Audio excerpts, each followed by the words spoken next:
তো হ্যালো বন্ধুরা, আজকে আবার চলে এসেছি তোমাদের কাছে একটা নতুন ভিডিও নিয়ে। তো আজকে একটা নতুন বিষয় নিয়ে আলোচনা করব। তোমাদের অনেক প্রশ্ন আসছে আমার কাছে, তোমরা প্রশ্ন করছো এই যে আমাদের সরকার পরিবর্তন হলো, নতুন গভর্নমেন্ট আসলো আমাদের, তো যে ট্যাবের আমরা যে 10,000 টাকা পেতাম সেই টাকাটা কি আর আমরা পাবো না? এইটা নিয়ে একটা আজকে বিস্তারিত আলোচনা করব। ভিডিওটায় সাথে থেকো, সঙ্গে থেকো।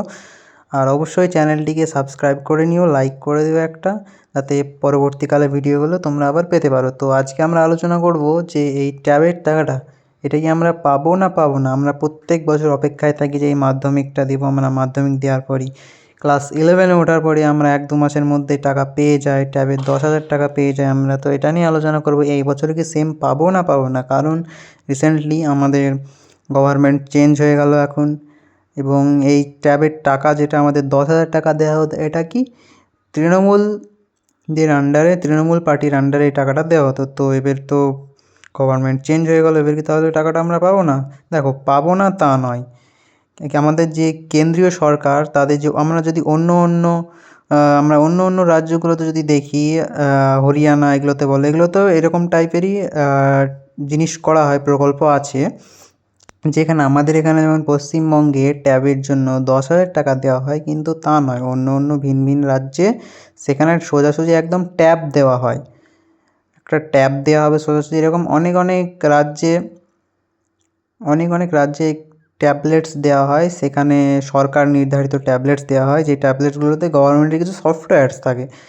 তাই এই ট্যাবলেটগুলো 2 GB র্যাম থাকবে, গভর্নমেন্টের কিছু সফটওয়্যারস থাকবে। তুমি এই ট্যাবলেটগুলোতে পড়াশোনার আদারওয়াইজ বেশি কিছু অ্যাক্সেস করতে পারবে না, এরকম একটা সীমাবদ্ধতা থাকবে। এই প্রকল্পটা আসতে চলেছে আমাদের পশ্চিমবঙ্গে। এর মানে এই নয় যে তোমরা ট্যাবে 10,000 টাকা পাবে না বলে কি আর কিছুই পাবে না, এর মানে এই নয়। এখন কেন্দ্রীয় সরকার আমাদের কি করতে চলেছে বলো তো? কেন্দ্রীয় সরকাররা চায় যেন সব কিছু ডিজিটালি যাক, ডিজিটালভাবে এগোক সব কিছু। তো এই বিষয় নিয়ে আজকে এই ভিডিওটা আলোচনা করব। হ্যাঁ, তোমরা অবশ্যই ট্যাবের টাকা পাবে না, এটা ঠিক। দেখো, টাকা আর পাবে না, তোমাদের ব্যাঙ্ক অ্যাকাউন্টে যে প্রত্যেক মাধ্যমিক দেওয়ার পরই 1 মাস 2 মাস পরই যখন ক্লাসে উঠে পড়ো তোমরা মাধ্যমিক রেজাল্টের পর, তখনই তোমাদের অ্যাকাউন্টে ক্লাস 11 থেকেই 10,000 টাকা করে ঢুকতো। বাট এখন আর টাকা ঢুকবে না, কিন্তু তোমাদেরকে ট্যাব দেওয়া হবে। এই প্রকল্পটা কন্টিনিউ হবে। প্রকল্পটার কী বলো তো, নামটা চেঞ্জ হবে। নামটা এখন আজ মানে নামটা ছিল তোমাদের তরুণের স্বপ্ন, কিন্তু এই নামটা চেঞ্জ হয়ে অন্য একটা নাম রেখে দেবে সরকার। বাট তোমরা যেটা পাবে না তা নয়, পাবে, কিন্তু ট্যাবলেটস পাবে, ট্যাবটা পাবে। তোমার এই ট্যাবটায় কিছু সীমাবদ্ধতা থাকবে, সেটা একটু মেনে নিতে হবে, কিন্তু পাবে না তা নয়, সেই একই সুবিধা তোমরা পাবে, অবশ্যই পাবে, তোমরা চিন্তা করবে না। তো তোমাদের রেজাল্ট বেরিয়ে গেছে, রেজাল্ট হয়ে গেল, এবার 11-এ ভর্তি হয়ে যাও। ঠিক সময় মতো সরকার ঘোষণা করে দেবে, নতুন সরকার ঘোষণা করে দেবে, অ্যাপ্লাই করার ডেট দিয়ে দেবে, ফর্ম ছেড়ে দেবে, সেই মতো তোমরা আবেদন করে সেই মতো তোমরা ট্যাবটা পেয়ে যাবে। এবার অবশ্যই এবার কিন্তু আর অ্যাকাউন্টে টাকা ঢুকবে না, এবার তোমাদেরকে ট্যাবলেটস দেওয়া হবে, সেই অনুযায়ী একটু দেখে নিও। বাকি সেই সেই অনুযায়ী কথা বলতে গেলে ঠিকই আছে, সরকার ট্যাব দিচ্ছে, এবার ভালো কথা, ঠিক আছে। অন্য রাজ্যের সেম প্রসেসে ট্যাব দেওয়া হয়েছে, এই রাজ্যে এবার থেকে অন্য রাজ্যের মতোই সেম প্রসেসে ট্যাবলেটসই দেওয়া হবে।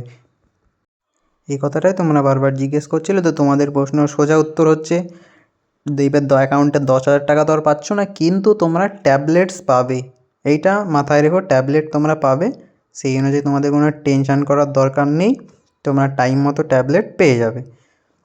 তো এটাই ছিল আজকের ভিডিওটা। তোমাদের যদি কোনো প্রশ্ন থাকে তাহলে কমেন্টে অবশ্যই জানাবে, একটা লাইক সাবস্ক্রাইব অবশ্যই করে যাবে।